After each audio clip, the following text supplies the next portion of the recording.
Bienvenidos a la presentación del primer libro de esta trilogía, Aliquando Initium. Érase una vez el principio, como empiezan los cuentos. Nos dice la escritora sueca Derek Curtis: si cree que usted que la educación es cara, pruebe con la ignorancia. En esta obra, Maese Mercader se enfrenta a una cantidad de dudas, de preguntas. ¿Cuál es la verdad? Todo el mundo cree que tiene todas las ideologías, religiones, filosofías. Nos dicen que ellos están en posesión de la verdad. En este viaje, en este camino de Santiago que Maese lleva a cabo, se va a hacer una serie de entrevistas y preguntas con Engels, con Aristóteles, Freud, Platón, Descartes, Hume, Santo Tomás, Ortega Gasset, Nietzsche, Kant, Schopenhauer, Sartre, Bacon, Locke, San Agustín, Pascal y así hasta más de 24 filósofos, en los que entablará un diálogo de preguntas y respuestas con los propios textos de los autores. ¿Por qué se escribe esta historia? Maese se pregunta y nos dice así lo siguiente: el agua es el principio y el fin de la cultura y de la civilización, de la ética y de la religión, de la estética y del arte. Todo lo que el hombre y su entorno es hoy seguramente será causa de su destrucción, el agua o al menos su falta. Del agua surgieron poco a poco de las necesidades más elementales, el hambre de alimentos, el hambre de conocimientos y el hambre de amor. Muchos milenios recorriendo las calzadas para juntar los 6 grandes pilares que hoy sostienen toda vida humana. Caliento la taza de café en la chimenea, oigo crepitar la leña y resumo el pensamiento que tengo, anotándolo en el borde del libro que alcanzo en la mesa. Lo puramente material, lo espiritual y sobre todo lo psíquico es lo que cuenta en este mundo. Me levanto y paseo por el mirador, reflexiono en tomar o no la decisión de ayudar a mi amigo en su propósito y arriesgar mi reputación haciendo este primer epítome. Me entrego con las plantas queriendo olvidarme, retrasando la decisión de decir sí o no. Finalmente decido conectar el folio al fax y enviárselo. A fin de cuentas, no me he comprometido, pero conociéndole sé que no he hecho más que alentar un reto para mi final. Miro las nubes que tantas singladuras me entretuvieron y tantas tormentas me proporcionaron. No quisiera convertirme en un contador de nubes más, dejando un reto como este sin acabar. ¿O acabaré como Jacob en el Génesis 32, luchando a puñetazos contra el mismo Dios? ¿Y si le venzo como él, pondré en duda algo más dentro de mí? Descuelgo un chaquetón del armario y salgo a tomar el aire paseando hasta la colina que siempre subo cuando quiero aislarme. La subo. Las piernas ya no son las de antes y me fatigo demasiado.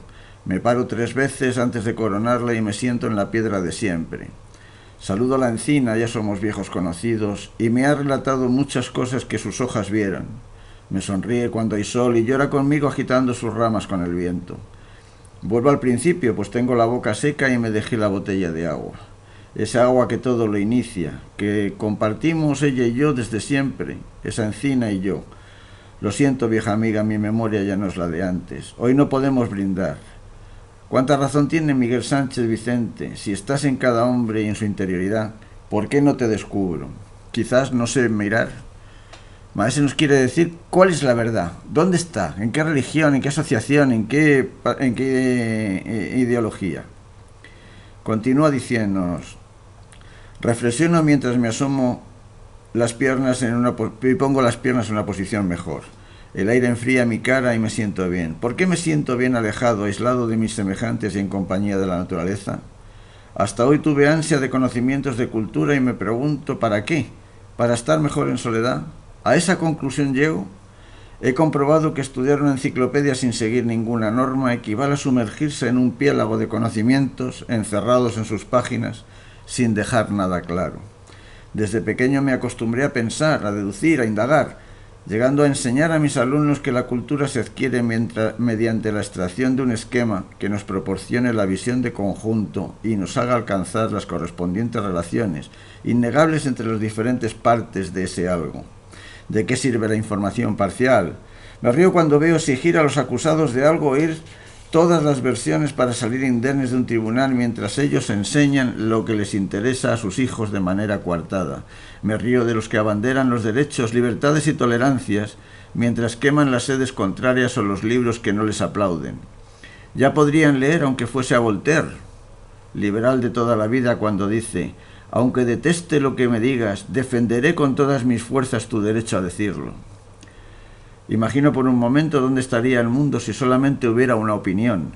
Si fuéramos clones de una cadena de producción. Simplemente pienso que en este encargo que me hacen no pudiera echar mano de Marx, de la Biblia, de Schopenhauer y de Kant, de Tomás de Kempis y de Freud, de Tomás de Aquino y de Sartre. Me levanto de un salto como en mis buenos tiempos, acelero el paso mientras me despido de mi amiga la encina y llego a casa. Cuelgo el abrigo en el armario de la entrada y subo corriendo las escaleras hasta el despacho con el mirador. Tiemblo de miedo por el riesgo de ser excomulgado por un mortal y expulsado de mi asociación por otro. Tiemblo por el ansia de vestirme de árbitro en este enfrentamiento de ideas, echando mano de los personajes que cité en la colina. Una hoja cuelga del faz, la recojo y en la contestación de mi amigo diciendo que acepta el reto. Lo esperaba. Suena de nuevo el faz, entra otra nueva hoja procedente de Europa. Son los discursos de Bob Avakian, que solicité, presidente del Partido Comunista. Me alegro al tiempo de que mis temblores aumentan, pues he comenzado una andadura en este fangoso descubrimiento de la verdad, al que soy consciente que no podré poner solución, pero sí aportar las preguntas y las respuestas que hagan que, sin duda, que no corra la sangre, ni haya otra guerra civil por medio, dejando que cada cual saque sus conclusiones al final y solicitando la clemencia de ambos bandos para el árbitro, que actuará de moderador y notario. Me siento de nuevo en el sillón y dejo la mirada que se pierda en esas nubes que circundan las torres toledanas. Anoto en mi mente las facciones de los personajes que formarán las páginas de este esperado.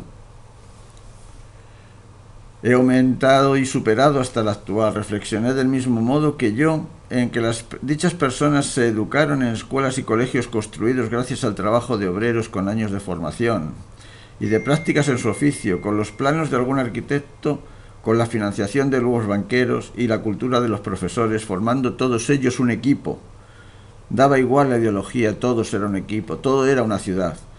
Luego les veo jóvenes licenciados, les imagino comprando alimentos, vestidos y su primera casa gracias al esfuerzo de panaderos, de lecheros, de sastres, de zapateros, de arquitectos, de labradores, de pastores, de cocineros y de médicos.